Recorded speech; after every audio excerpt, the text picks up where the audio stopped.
Back ji please. अस्सलाम वालेकुम, मेरा नाम हमज़ा मुमताज़ है। आपके यूट्यूब पे 2.2 मिलियन सब्सक्राइबर्स हैं। ये कितनी देर में पूरे हुए, इतना बड़ा नंबर आपने अचीव किया? और जो आजकल जो लोग जिन्होंने स्टार्ट करना है यूट्यूब, उनको 1 मिलियन अगर पूरा करना हो तो कितना टाइम लग सकता है? कंटेंट पर भी बेस करता है क्योंकि कंपटीशन बहुत ज़्यादा हो चुका है आजकल। मैंने जो पहली वीडियो बनाई थी that was 22 December 2018। Upload I think 6 या 7 जन 19 में मैंने की थी।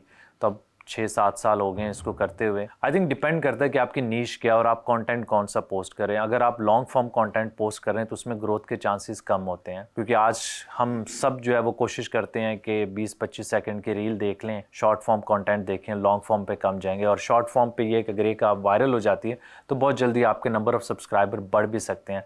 लेकिन ये कोई मैजिक फार्मूला नहीं है कि आपको कितना टाइम चाहिए होगा, कौन सा कंटेंट आप बनाएं। हाँ, ये ज़रूर है कि आप मार्केट को रिसर्च कर लेते हैं कि आप किस तरह की ऑडियंस के लिए कंटेंट बना रहे हैं और उसमें स्कोप कितना है। तो ये कहना बहुत मुश्किल है। जी आप। अस्सलाम वालेकुम, मेरा नाम हसनैन जुल्फ़िकार है और मेरा आपसे ये सवाल है कि आपने मुख्तलिफ ममालिक का टूर किया है, वहाँ के लोगों से मिलते हैं, तो उनका पाकिस्तान के हवाले से क्या तासुर देखने को मिला है? आई थिंक मेजॉरिटी आप जिस मुल्क में भी जाते हैं उनको इस चीज़ से कोई गर्ज नहीं होती कि आप कहाँ से आए हैं। वो ट्रैवलर के साथ मैं जहाँ पे भी गया हूँ अच्छे ही पेश आते हैं। सेकंड या थर्ड क्वेश्चन में भी ये हो उनका कि आप कहाँ से आए हैं। और मेरे ख्याल में अगर आप बाइक पे होते हैं या इस तरह के मोड ऑफ ट्रांसपोर्ट पे होते हैं, साइकिल पे होते हैं, तो उसमें लोग क्यूरियस बहुत होते हैं कि आप कहाँ से आए हैं और क्या करने जा रहे हैं।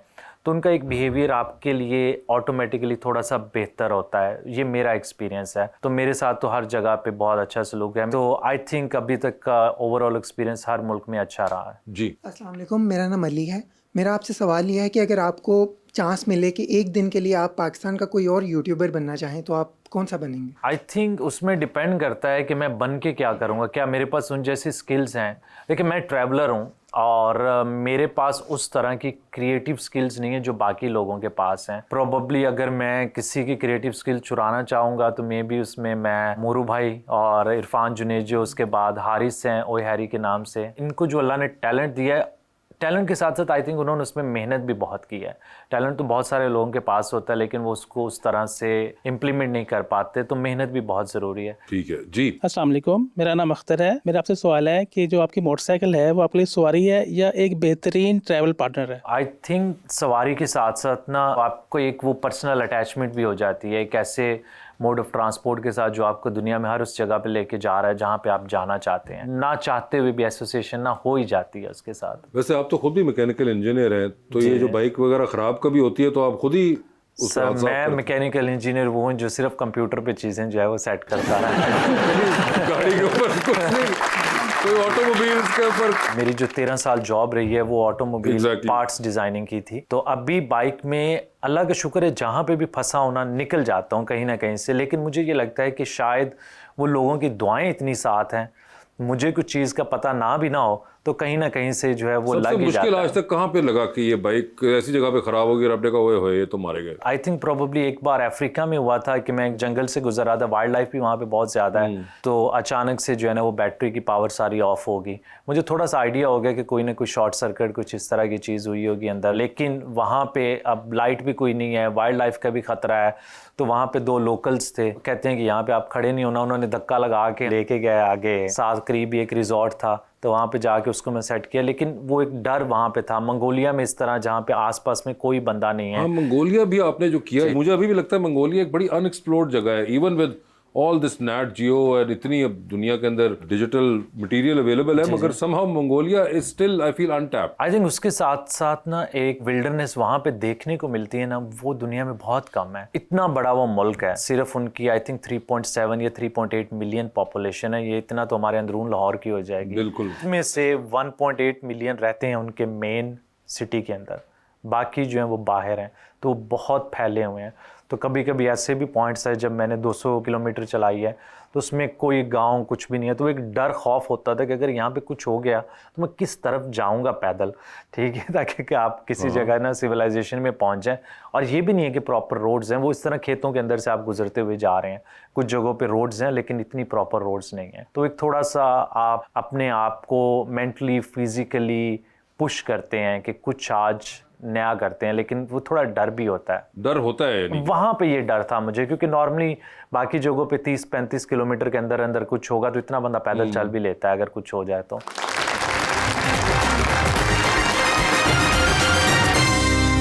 Welcome back. अबराज, जब आप ये बहुत विल्डरनेस वाली जगहों पे ट्रैवल कर रहे होते हैं या फिर कहीं पे पहाड़ पे चढ़ गए और भाई अब अकेले ही हैं आप, तो कभी कोई ऐसा कोई एक्सपीरियंस हुआ या कोई दिल में ख्याल है कि यार कि ये कोई जिन चुड़ैल तो नहीं यहाँ पे आसपास? अल्लाह का शुक्र अभी तक इस तरह का तो नहीं हुआ जिन चुड़ैल वाला मामला।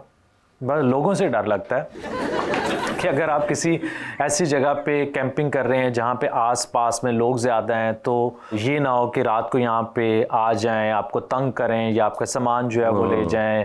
इस तरह की चीज़ फील ज़्यादा आती है। अदरवाइज दूसरी वाली तो, कभी नहीं हुई? दूसरी वाली। और यूजुअली आप आते हैं, उसको एडिट करते हैं और फिर अपना वो ट्रैवल व्लॉग लगाते हैं। जी जी। मगर आई एम श्योर आप तस्वीरें वगैरह शेयर करते रहते हैं, तो कभी ऐसा हुआ कि आप ट्रैवल कर रहे हो और आपने किसी जगह को और आपको घर वालों ने कहा कि हमें भी यहाँ साथ ले जाते, बड़ी अच्छी जगह लग रही है? बहुत सारी जगह हैं, इवन के मेरे 2 बेटी हैं तो वो भी देखती हैं वीडियोस, तो अक्सर मुझे मैसेज करती हैं कि बाबा आप यहाँ तो खुद चले गए, हमें नहीं लेके जा रहा है। अच्छा। तो वो होता है कि फिर आप फैमिली वेकेशंस वहाँ के लिए प्लान करते हैं। खाने की चीज़ों का ऐसा होता है, जैसे मैंने कुछ रखा होता है कि मैं नहीं चाहता कि मेरे बच्चे इस तरह का खाना जो है वो खाएं, तो मैं अपनी वीडियो में भी वो खाना अवॉइड करता हूँ कि अगर मैं खा रहा हूँ तो मैं उनको नहीं कह सकता कि यार ये आप क्यों खा रहे हैं। तो इस तरह जो है वो ख्याल रखता हूँ। ऐसे मुझे बताइए, जब आप ट्रैवल कर रहे होते हैं तो उसके अंदर कभी ऐसा भी हुआ आपको कि बीच में जाके आप कहो कि यार अब मैं घर मिस कर रहा हूँ, मैं वापस जाना चाहता हूँ, मैं क्यों निकला, जरा जल्दी निकला है इस बार? हाँ, होता है। तो फिर यही होता है कि मैं वहाँ पे बाइक छोड़ के वापस आ जाता हूँ। बाइक ही छोड़ देते हो? मतलब किसी के घर, किसी दोस्त के पास, किसी मैकेनिक के पास बाइक खड़ी की और वापस आ गए। क्योंकि अगर आप मेंटली फिजिकली उस चीज़ को एंजॉय नहीं कर रहे ना, तो आप अगर कंटेंट बना रहे हैं तो व्यूअर एंजॉय नहीं करेगा। और मैं मजबूरी में ट्रैवल नहीं करना चाहता। मैं ट्रैवल वो करना चाहता हूँ जो मैं खुद भी इंजॉय करूँ, और लोगों को अगर मैं दिखा रहा हूँ तो मैं खुशी से वो चीज़ कैप्चर करके दिखा रहा हूँ। और आई थिंक ये एक ऐसी चीज़ है जो हम अक्सर कंटेंट बनाते हुए ना भूल जाते हैं। तो उसकी एक लाइफ जो है वो इंक्रीज़ होती है कि अगर आप खुश हैं, ऑडियंस को खुशी से वो दिखा रहे हैं, तो आप भी खुशी से वो काम ज़्यादा अरसे तक करेंगे, ना कि आप ये समझे कि यार अब तो ये मजबूरी बन गई है। तो वो मजबूरी मैं नहीं बनाना चाहता। वैसे अबरार, टॉप 3 अगर मैं आपसे कहूँ आपके जो पर्सनल फेवरेट एक्सपीरियंसेस रहे हों मुल्कों के हिसाब से, वो कौन से होंगे? अच्छा, जो अच्छे जो एक्सपीरियंस होते हैं ना वो भूल जाते हैं। हाँ, जो आपके थोड़े से डरावने, खतरनाक, जरा टफ मोमेंट्स आते हैं ना, वो आपको याद रहते हैं, वो आपकी मेमोरीज बन जाती हैं। तो टॉप 3 आपके ये वाले एक्सपीरियंस कौन से रहे होंगे? आई थिंक एक तो अफगानिस्तान में था, मैं उनके वखान रीजन की तरफ गया था। वो काफ़ी रिमोट रीजन है, तो ऑफ रोड है, रोड्स वगैरह भी नहीं थी वहाँ पे। तो शाम के टाइम ना मैंने कैंपिंग करनी थी, तो मैं अपनी तरफ से ठीक टाइम पे जा रहा था। रास्ते में मुझे नहीं पता था तालिबान की चेक पोस्ट थी, उन्होंने रोक लिया। अब ना उसको मेरी समझ लगे ना मुझे उसकी समझ लगे, इंटरनेट चले ना। अब अंधेरा हो गया तो मैं उसे कहूँगा मैं तेरे पास ही रात रुक जाता हूँ, अभी मैं किधर टेंट लगाऊंगा। मेरे ख्याल में ये समझ रहा था कि इसको ये है कि ये मुझे जाने नहीं दे रहे। वो मुझे कहे आप यहाँ से जाएँ, अब मैं कहूँ कि मैं किधर लगा लूँ टेंट। खैर आधे पौने घंटे के बाद उससे मैं आगे गया। आगे जो है इस तरह का दरिया का पानी आ रहा था, क्योंकि ग्लेशियर में शाम के टाइम पानी ज़्यादा हो जाता है। तो वो रोड के ऊपर आ गया था, तो उस रोड के ना 3 सेक्शन बने। तो मैंने कहा चलो सीधी रोड लेता हूँ, तो सीधी रोड ली, तो मैं सीधा जो है वो दरिया के अंदर।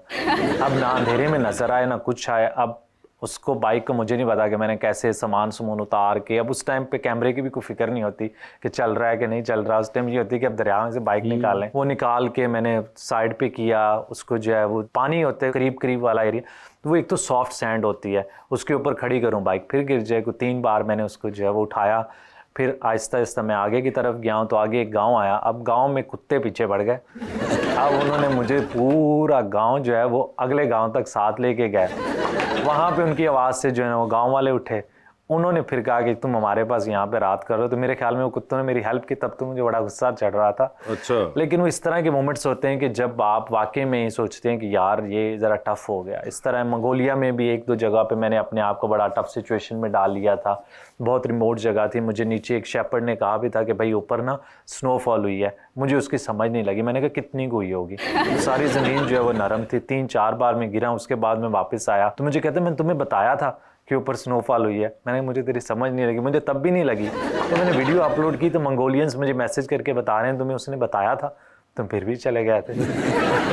इस तरह के इश्यूज आते रहते हैं। तो ये अफगानिस्तान और मंगोलिया आप कहेंगे हाँ, जो कि मंगोलिया, उसके अलावा और भी काफ़ी कंट्रीज़ में, अफ्रीका में भी थे, मिडिल ईस्ट में, सऊदी अरेबिया में मेरी एक वीडियो वायरल हुई थी। तो उसके बाद मैं जहाँ से, जिस गांव से गुजरता था ना, तो वहाँ पे कुछ स्नैपचैट पे स्टोरी भी डाल देते थे कि वो पाकिस्तानी आया है। तो वो गाँव वाले इकट्ठे हो जाते थे, मुझे अपने घर ले जाते थे, खाने शाने खिलाते थे। अब सऊदीया में तो ये होता है ना कि मेहमान शुरू करता है तो वो बकरे के सर से शुरू करता है, हम तो सर खाते नहीं हैं।